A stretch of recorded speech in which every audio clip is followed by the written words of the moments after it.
Hi, Welcome back. it's episode 2. Episode 2. Yep. What are we doing today? We are talking about Rambling River Mercantile. Where did it come from? What did it do? How did we get there? What did it do? What was it before? All of that. Yeah, we're going to talk about how we transitioned from Dickie-Do's barbecue to Rambling River Mercantile and everything that we do there and maybe what the future might look like. Okay. I don't know if we're going to get to that part. But Depends on how much time we have. Right. 3 hours, Joe Rogan podcast. 3 hours later. I mean, we're funny, but I don't think people want to listen to us for 3 hours. I know that your mom doesn't want to listen to me for 3 hours. I know that's for sure. Yeah, my mom doesn't want to listen to you for 3 hours either. Yes, you got me on that because I was like, whoa, what? But first, before we get into that, I went out thrifting with Anna yesterday. Okay. And we went into Durham, and I was like, let's stop at Weaver Street Market. I haven't been there in so long. Okay. So we stopped in Hillsboro, and we just walked around and looked at all the stuff. And we stopped by the cheese section. Okay, one of my favorite sections. Yeah, and they have a really nice cheese section. Right. They have a lot of options, and there was little cheeses that have the local sticker, so they're all made in North Carolina. Okay. And Anna picked up this brand. It's called Boxcarr. Is that what it says? I don't know. Don't you know how to read? Not from that far away. Yes, Boxcarr. Yep. Handmade cheese. Yeah, and that is local cheese. And so I was like, I'm going to pick some of this up. It's made in Cedar Grove. Okay. And now that's what, north of Durham? Good question. Yeah. Anyway. Orange County, north of Durham. So I picked up some cheese for us to try. Okay. Sometimes you have a hanker for a hunk of cheese. A hankering for a hunk of cheese. Hankering for a hunk of cheese. That was an old Saturday morning, in between the cartoons, there would be an old cartoon thing, and hanker for a hunk of cheese. Oh, that's like a legit commercial. It wasn't a commercial. Blurb. Yeah, it was a blurb in between cartoons and stuff. What cheese were they trying to promote? Or they were trying to get kids to eat cheese? Yeah, instead of sweets and stuff, I think. Oh. I'm pretty sure. Okay. We'll have to look that up. Yeah, let's look that up.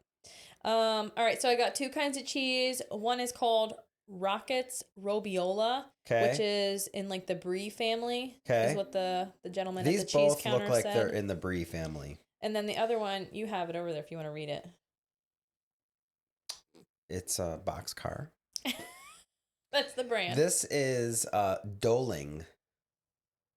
Chive studded bloomy rind goat cheese. Yeah, it definitely is. I can't wait to try the goat cheese. Farmstead. Yeah. But it doesn't look like your typical goat cheese. It's got a rind around it. And it's not thick. Right. It's got a little bit of something right there. Boo-boo. Yeah. Yeah, so let's try this cheese. I'm going to do the stinky one first. Okay, so this guy... I didn't give you the other one. No, you didn't. I'm going to give it to you in a second. Yeah, after we try the stinky one. Should we be eating while we're doing this? I think it's fine. Okay. Just don't do a lot of the ASMR stuff, yeah. People hate that. Kind of weird. Some people love it, though. But why do they have so many channels if people hate it? That irks me. I hate... Yeah, tap your cheese before you eat it. Well, then it's going to get on your fingers and stuff. You're tapping the cheese. Okay, he said that this is in the Brie family. It has a special rind on it. He said it's like vegetable rind or ash vegetable rind. Something special. It is a stinky. I have a cold. I could tell. And so I won't get the full effect. Oh, sad. Let's see how strong those senses really are.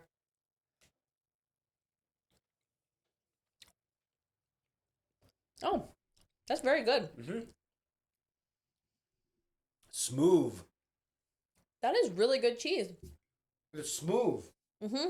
A smooth criminal. Oh, the rind. I put the thing in front of the camera. We can cut part of this out. That's good. That is. I think it's better than brie. It is definitely better than brie. Yep. That is fantastic cheese. I like the.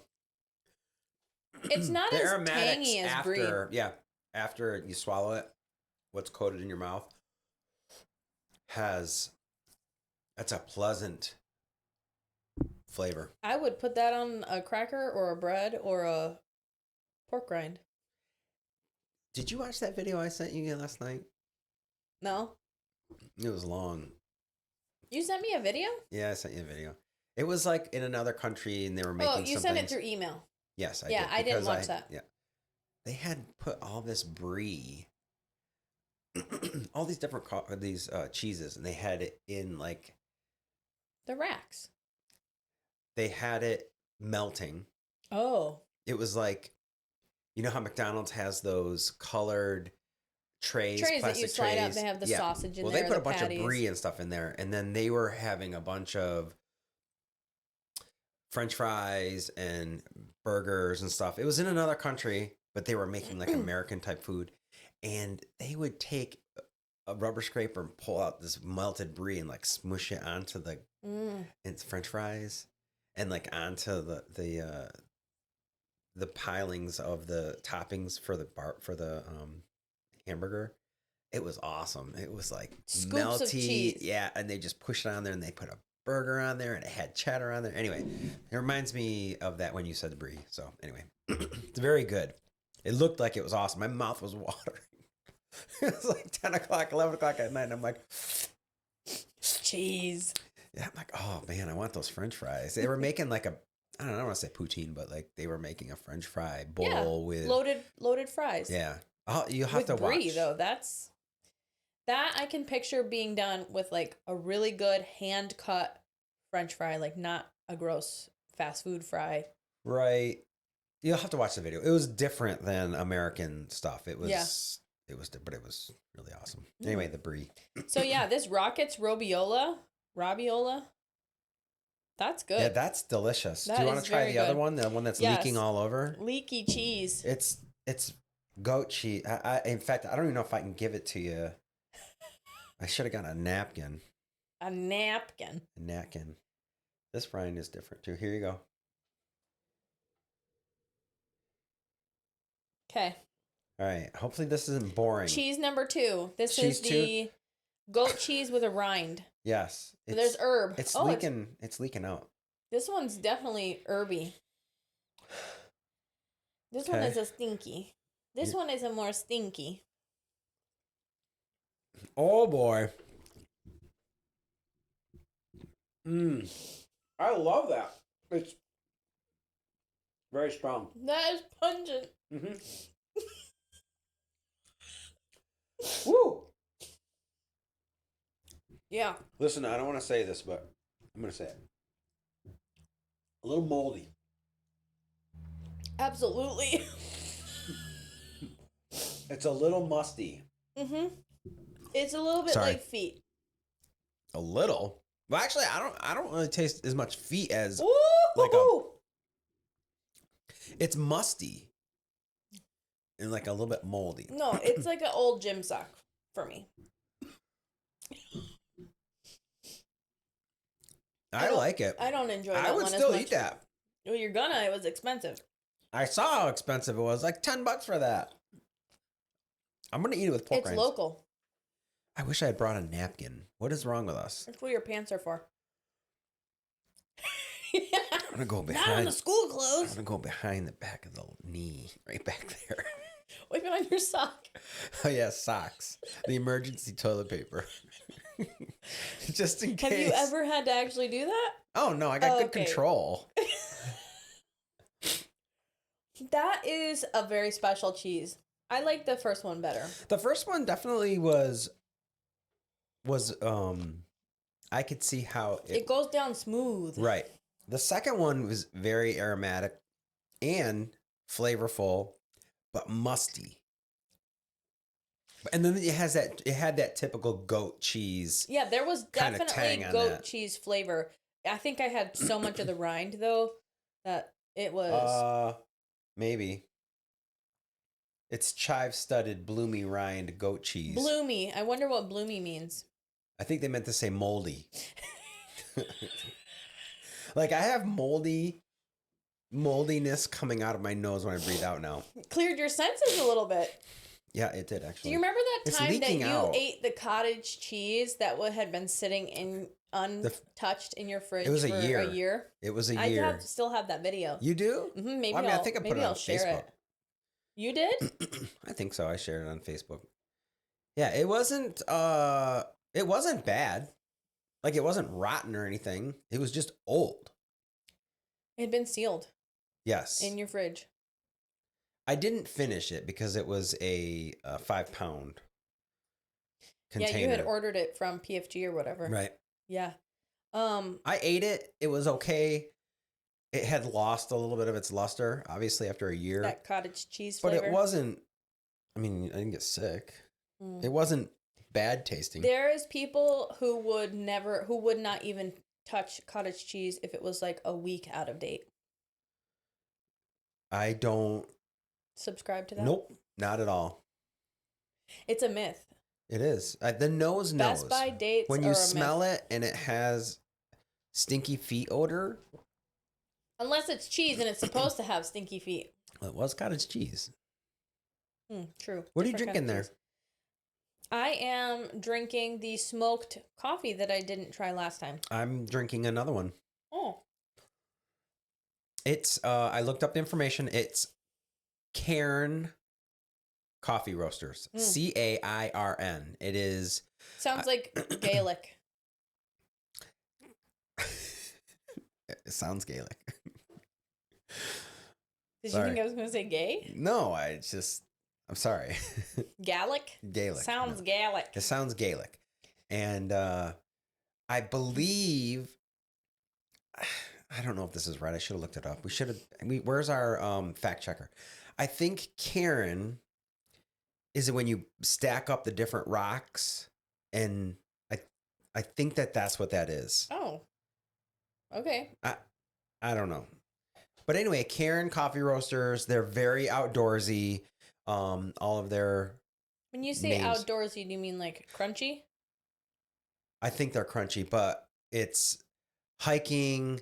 One of the roasts is like trail. Blazers. Yes, one of them is like Where are they located again? Something is like camping grounds. Oh, cute. They are located in Concord, and that's Concord, North Carolina. Yep. That was good. This is good. This is Yeah, I'm really enjoying this. but it's not like I said last time. It's not smoky like Yeah. smoke. It's like it's cold not smoke. like you just inhaled a campfire down your throat. It's just got essence of That you'd burn your throat. that happens sometimes when you're sitting around the campfire and the smoke is just coming at following you around, and then you have to not breathe or else you burn. You die. Yeah. Anyway, so it's fine. 2 North Carolina food businesses you can check out and support. Cairn Coffee, Boxcarr cheese, handmade cheese. Yeah, that is some artisan cheese for sure. Yes. I want to eat the second one more. I know it was like pretty moldy and musty, but it was good. It's leaking out of. Do you want to go the get a rind. spoon? No, but I want to get a pork rind and I want to scoop it up. Oh, yeah. All right. Well, cool. Make sure you check those guys out, and maybe we'll send this to them and they can hear us talking about their stuff. Right. Cairn Coffee Roasters. They do mail order, small batch. They fill the bags and ship them out. Love that. They have 2 roasters, and like a smaller roaster, like their first roaster is the one that he showed me a lot about. And then they have a bigger one that they use. Cool. So, speaking of small businesses, let's talk about Rambling River Mercantile. Okay. The Mercantile. Yeah. What a journey that has been. It is definitely a subject that we talked a lot about in the past, I don't know, 5 years at least. a lot. How long have you been working? This June it'll be 4 years. 4 years. Okay, so you came on 2021. right as the General manager, or whatever, right. Restaurant manager, Right. whatever you want to call it. Was it? Yes, manager. Nighttime. No, Did you work nighttime? No, I worked all day. I worked 10 to 10. Because we were doing 3 days a week. Yeah. Okay. So basically, the transition was for what, 7 years? We were a counter service barbecue restaurant, open 6 days a week, 6 to 7. We kind of moved around a little bit. We were open 7 days for a while, open Sunday. And then, but that was pretty short lived. Actually, we were never open Mondays. So yes, it was 5 to 6 days a week. Never open Mondays because restaurants a lot of times close on Monday to do cleaning and all that kind of stuff. Yeah, and it's also, we determined it's like the slowest day of the week. Yeah, nobody does much. That's why if you're ever wondering why places are closed on Mondays, it's because it's not worth it. It's not worth it. No. Yeah. So I came on in June of 2021. I left. I had worked at Gap for 10 years, and I left. One, because you guys needed like a manager. It was supposed to be to help kind of take some of the pressure off of you. Right. And also it was just good for the childcare situation. Oh, that's right. Mm-hmm. Yes. So let me ask you this, because you have a better memory. Had we already transitioned to servers then? Nope. Okay. So my first year working, well, maybe my first like 8 months, we were the takeout, dine-in, counter service. You call your number, you come pick it up. Right. And then as we were coming out of like Q4, quarter 4 of 21, we were like, how can we drum up more business? Right. How can we get more people in here? We were like, you're like, me and Mom talked, like, we're going to redo this place and we're going to bring on service. We're going to be a full service restaurant. Right. Let's back up real quick. Oh, okay. This was after COVID, right? Yeah. Okay. COVID was 2020. Right. And then, 2021. The weird thing is that a lot of people they're not blaming. They are referring to COVID as, the reason why they either went out of business or they, anything. I guess indirectly it was COVID, but during COVID, we had like the best year because we were doing so much takeout and we never closed. The government closing us we never closed. Yeah. That was dumb. So, one thing about us is we don't close. Yeah, we don't close in the winter. I think we closed recently one time for some reason. We've closed a couple times just due to like us not being there. Right. And staffing a couple times. Yeah. But once COVID was done and everything opened back up, nobody wanted to work like they did before, which it was a struggle before.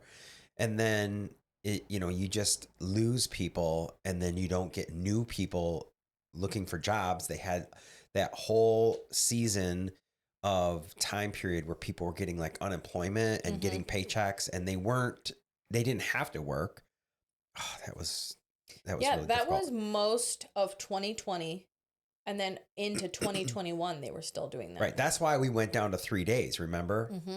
So we ended up going down to 3 days. Was it 3 days? Thursday, Friday, Saturday? Mm-hmm. And people worked 3/12s because we were running out of staff. Yeah. The more staff you have, the more you can rotate people around. But when you only have 5 or 6 people, right, you only have that many people, and you can only work so many hours. Exactly. So many days. Or you can only work people so much. Yeah, before they get burned out, and that's what happens. Yes. We couldn't be open more because we just didn't have the staff. Yeah. And a lot of people were like that. Remember how, let's see, who was it?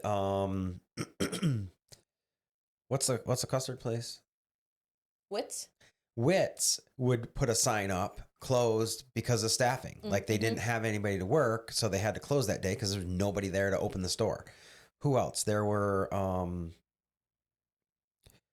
that other bakery was the same way. What other bakery? That one was all pink. Bernie's? Yeah. They lots of times were closed because they didn't have staff. That was into 2022. Well, it's just an example. Yeah. So it wasn't necessarily because of COVID, like because of the shutdowns. It was the way that society changed in the post-COVID world. Right. And then that period, the people who are supposed to start to work weren't working. Yeah. So like teenagers and people, turning 16, 17. In fact, we had people who were like 14 years old that wanted to work.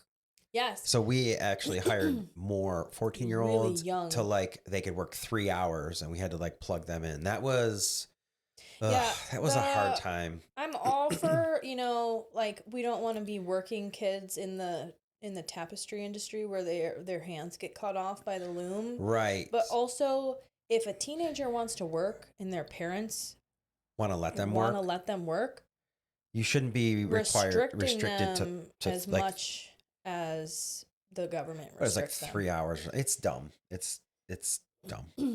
And but then, like, some people are going to hear us and be like, "Oh, they just want to work kids to death." I mean, no, it's not about working kids to death. Like, we're how do I say this? Basically, in the workforce, we're the teens' parents. Exactly. Because the parents at home are either lazy or not involved or whatever. And so when these teenagers come to work, like in the food industry, yeah, the managers and owners and stuff end up having to be the parents to teach them these skills, these workforce skills, right? That they should have learned at home. Yeah. I remember a couple occasions the parent themselves would like either drop them off or bring them to the interview or kind of like want to sit in the interview and all that kind of stuff. And they're like, oh, he really needs to get a job so he can learn how to, work and learn this and that. And I'm like, oh no. Yeah. Basically they're pawning these teenagers off onto whatever business, fast food industry, small local restaurant, whatever. Pawning them off so that they can learn how to be an adult. Right. Be ready for the adult world. Right. But then they're not doing it at home. Right. It is difficult. How many times did we have people that we had to teach them these life skills that they typically would learn or that we learn or, I learned and I taught you like these life skills, how to work, how to, just basically how to work. They need to focus on school. They need to focus on sports. Right. No. And yeah, that's all well and good. Like, yes, learn your basic school stuff. But I mean, once you get to be 25, 30, 35 years old, like the skills that you learned at work in the workforce far outweigh algebra. Schooling. Yeah. And I don't really care if anyone wants hates to you now. Yeah, gives me flack about that. But like, it's the life skills that are important. Right. I know that when I had to help my dad on things, it was like holding a light and all that. And there's a ton of comedy out there about holding a light. That's a meme. I'm working over here. And that was valuable. I mean, the reason that I know how to fix things and troubleshoot things is because I sat there with the stupid light at 6 or 7 years old and like trying to hold it and here, hold the tool, go get me this. You learn like valuable things. But if you just let your kid play video games and like fart around with their friends outside and not like teach them basic skills, you're actually hurting them in the long run. Right. And you can probably see that that's happened with the generations that have come up. Yes. Like the recent generations that they just don't have right. the For skills. all the people who like go out places and they complain about the service that they're getting or they complain about, wait times or they just complain about things like that stuff starts with these teen kids working at a job.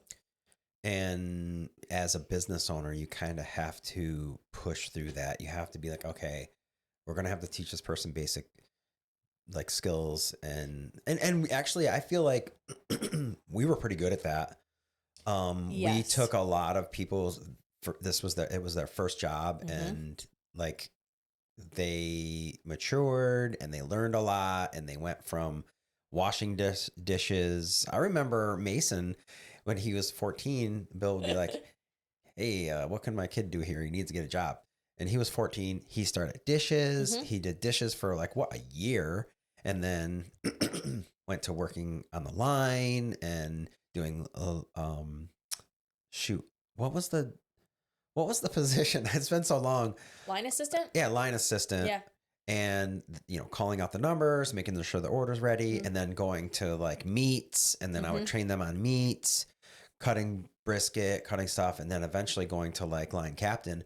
I don't know as if he ended up going all the way to line captain. He did some, but the idea is that he started when he was like 14, and then he worked there until he was like 17 or 18, and then he went to in the military or whatever. So there's a lot of examples like that. You teach the people, you teach them how to work. What do we do in our business? And so like the life skills is not just like, oh, like how to clean this. It's like time management, problem solving, critical thinking, right. Prioritization, right. Like all of that stuff comes with working at a job. Right. So it's a loss. If we can bring this back to what we're talking about, which is like where we came from. So we went from the counter service. Yeah. And then it was February of 2022 that we redid the table. You bought all those tables. Oh, okay. Yeah. I bought the tables. It was like on our break. We got rid of the booths. We've like officially launched it in February, but like over our winter break or whatever we take around Christmas is when you guys did the tables. You sanded them, stained them, epoxied them. We like painted. Right. Did we paint the wall with the whitewash? What wall? The inside. Yeah. The we inside whitewashed wall, the inside brick. We painted it like that grayish color. We got rid of the booths, like you said. We and the tables configured all the new tables and chairs. We put like bar height, round table. Anyway, we just reconfigured it. It's like, okay, we're gonna have servers. People are gonna want to come because they can be served right at the table. And then that was a challenge because people would walk in, they'd go right up to the counter and be like, oh no, go ahead and sit down. So the things that people would on occasion complain about a little bit, like, oh, I have to just sit in here with paper plates. Which it wasn't paper plates, but like we would give takeout. Remember, it was like everything was in a takeout container when it was counter service. Yeah. And then all of a sudden we switched over to like a better service, which is You guys didn't do the baskets? Not really. I think all the baskets came with when we did the server stuff. Yeah. No, we switched to the pie plates. We did the pie plates with the blue I love bowls. those. Yeah. The what is it? We like spent the a long camping. time trying to look for those too. Yes, the camping stipple speckled outside type thing. Yep. Yeah. No, I'm pretty sure when I started working with you initially in 2021, you guys had the takeout styrofoam and then you had the red and black baskets. It was like black baskets for 2 meat combo and then red basket for one. Like a sandwich and fries or something. Okay. All right. What do we use for containers? We just used a styrofoam container? The boats? No, the boats. Ah, that's right. Yeah. Man, I'm an old man. You're right. Yeah. Anyway, the point is that we were trying to elevate our business and give people a better experience. Exactly. With a waitress being, refills, serving you at the table. Exactly. And it was like, I forgot how tricky that transition was. Like, you're right. People would go up to the counter and be like, no, like, sit down. Right. We made everything better and people were still confused. Right. It wasn't. We added all those appetizers. We created the dips, the popper dip. We had the nachos. That was really good. We had Mom designed a beautiful menu. Yes. That was really good. Yeah, I liked that time period. I felt like we were really like our stuff was where it needed to be. Really like, elevated. Really awesome. But then it wasn't like fine dining or like Longhorn or anything, but it was barbecue, like a barbecue restaurant. Yeah. Typical type thing. It was good. Again, though, we ran into like trying to keep waiters and waitresses like Yeah. it would be to the point where like sometimes I'd have to step in Right. and wait tables. Mom would have to wait tables. Right. It was, And things had changed. We actually, I think, we were doing less business because people were still not going out that much. it's so, So the weird how COVID long thing, people, like, yeah. And, so that was like a reinvention right there. Like we went through the new menus. We went through, naming different things and buying. We got the dishwasher. Oh yeah, that's when we bought the Hobart. Yep. Hobart. That's the brand. Oh, is that what that is? I don't think that's a Hobart. Hobart. I'm pretty sure it is. Is it? Okay. The dishwasher and it was another reinvention. Yeah. And it was like, okay, we're gonna do great. We're gonna finally make it. And then like it literally didn't help as much. It didn't help. I think our sales like either didn't increase, right? They didn't because of it. And then we still started losing people, employees, yeah. Right. And people did not want to work in the restaurant industry. And I don't even think that they still do. There's a whole group of people who they don't want to work in the restaurant industry. September of 2022 is when we were like, okay,